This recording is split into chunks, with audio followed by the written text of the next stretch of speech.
साथियों नमस्कार। टिकरिया क्लासेस में आपका स्वागत है। आज के वीडियो में एसएससी जीडी 2026 के हिंदी का प्रैक्टिस सेट 8 हल करेंगे।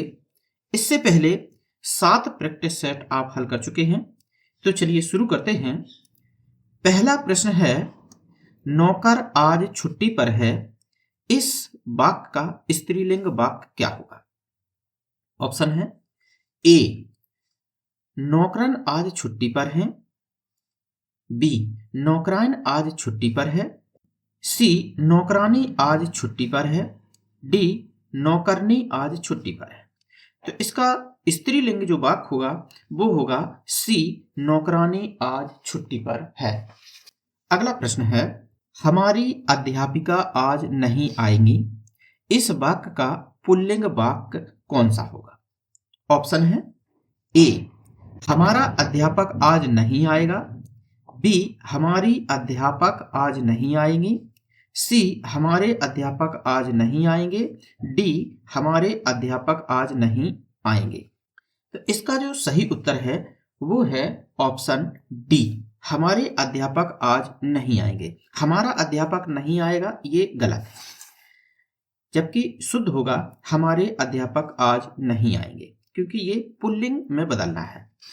अध्यापिका का अध्यापक हो जाएगा, लेकिन यहाँ पे हमारे देखने में ये बहुवचन लगता है, लेकिन ये सम्मानजनक शब्द है, क्योंकि हमारा इसका हम प्रयोग नहीं कर सकते अध्यापक के साथ, इसलिए यहाँ पर डी ऑप्शन सही उत्तर है।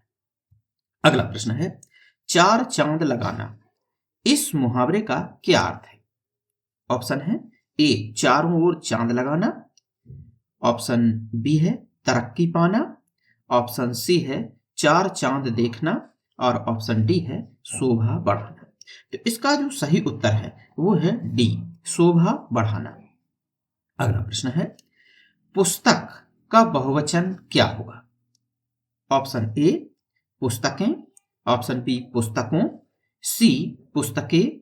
डी, पुस्तिका। तो इसका सही उत्तर है ऑप्शन ए, पुस्तकें।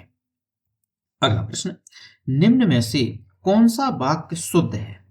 ऑप्शन है ए, मैंने तेरे को बोला था, ये गलत है। बी, मैंने तुझको कहा था, ये भी गलत है।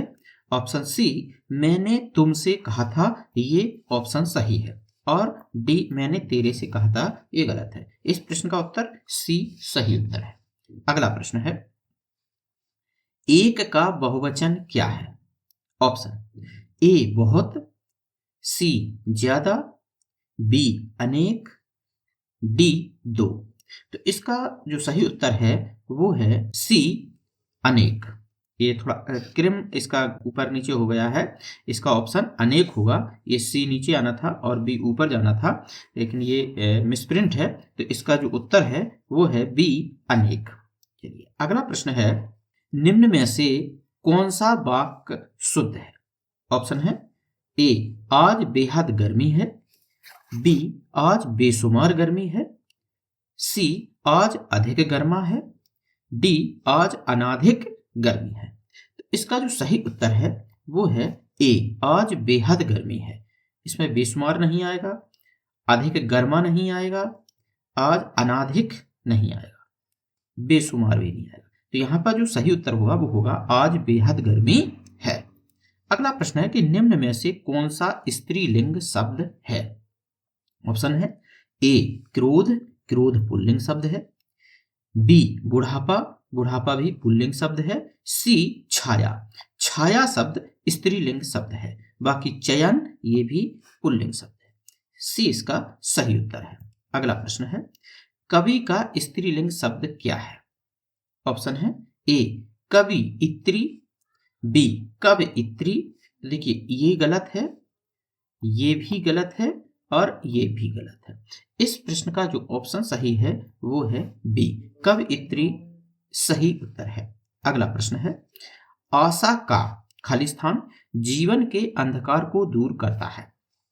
आशा का क्या? आशा का दीपक, आशा का प्रयास, आशा का संयोग, आशा का विस्तार। तो इस पे जो सही ऑप्शन आएगा वो आएगा ए, आशा का दीपक जीवन के अंधकार को दूर करता है। ए इसका राइट आंसर है। अगला प्रश्न है, शिक्षा का वास्तविक खाली स्थान मानव को पूर्णता प्रदान करता है।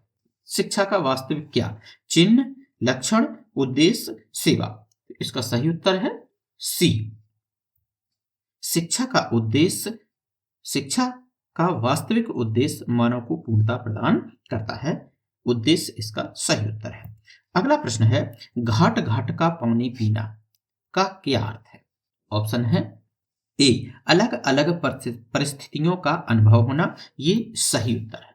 बाकी विरोध करना ये गलत है, कई स्थानों का पानी जांच करना ये भी गलत है, समझदारी से कार्य करना ये भी गलत है। अगला प्रश्न है, मुझे तोड़ देना बनमाली, उस पथ पर देना तुम फेंक, यह पंक्ति किस कवि की है?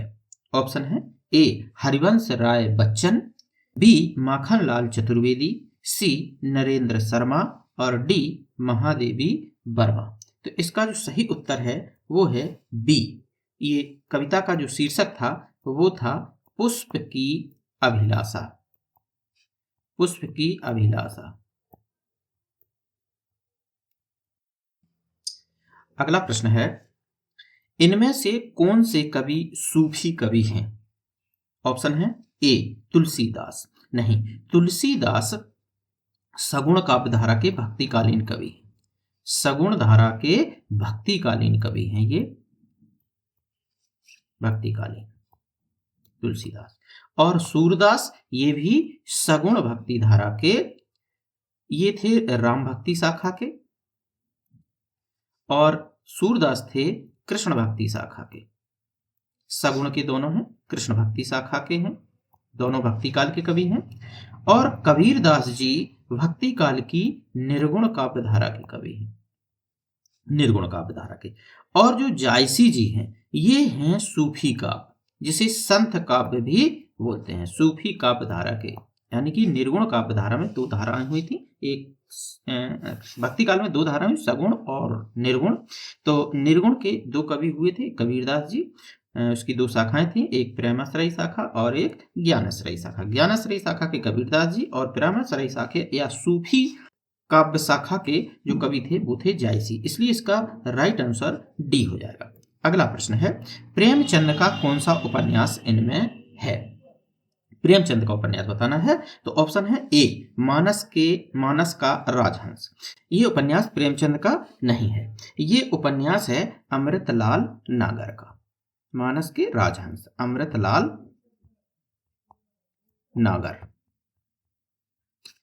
इसके बाद है मेला आंचल। मेला आंचल फणीश्वर नाथ रेणु, ये है फणीश्वर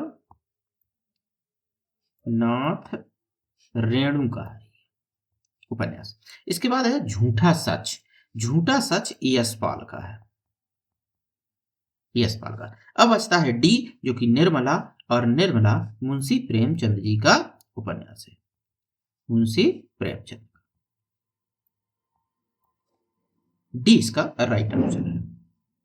अगला प्रश्न है, अब एसएससी जीडी में एक पैराग्राफ आता है और उसमें रिक्त स्थान होते हैं, उसी से संबंधित 5 प्रश्न होते हैं। उन रिक्त स्थानों में हमको ऑप्शन में से सही शब्द भरना होता है।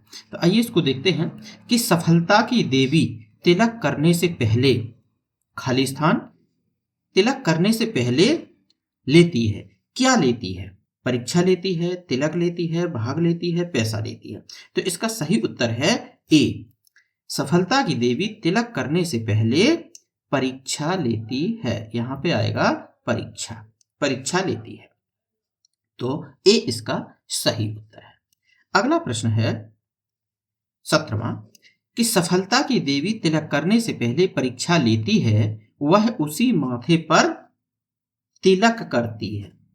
बी इसका राइट आंसर है। तो यहां पे आ जाएगा तिलक, तिलक करती है। अगला प्रश्न है, सफलता की देवी तिलक करने से पहले परीक्षा लेती है, वह उसी माथे पर तिलक करती है जो श्रम की बूंदों से प्रयोग होता है, लगा होता है, भींगा होता है, मूल होता है। सी इसका राइट आंसर है। यानी कि जो श्रम की बूंदों से भींगा होता है, यहां पर आ जाएगा भींगा होता है। अगला प्रश्न है, सफलता की देवी तिलक करने से पहले परीक्षा लेती है, वह उसी माथे पर तिलक करती है जो श्रम की बूंदों से भींगा होता है। जो व्यक्ति श्रम से कतराते हैं और कर्तव्य से विमुख होते हैं, वे विशेष सुविधा की प्रतीक्षा, डी इसका राइट आंसर, यहां पे आ जाएगा प्रतीक्षा करते हैं। अगला प्रश्न है, सफलता की देवी तिलक करने से पहले परीक्षा लेती है, वह उसी माथे पर तिलक करती है जो श्रम की बूंदों से भींगा होता है। जो व्यक्ति श्रम से कतराते हैं और कर्तव्य से विमुख होते हैं, वे विशेष सुविधा की प्रतीक्षा करते हैं। उनके सपने कभी भी सफलता में परिणत नहीं हो सकते, इसलिए समय के देवता का सम्मान करने के लिए हर भूख क्षण संसार आलस, तो हर क्षण बी इसका सही उत्तर है। हर क्षण को अवसर बनाना तथा समय नियोजन करना आवश्यक है।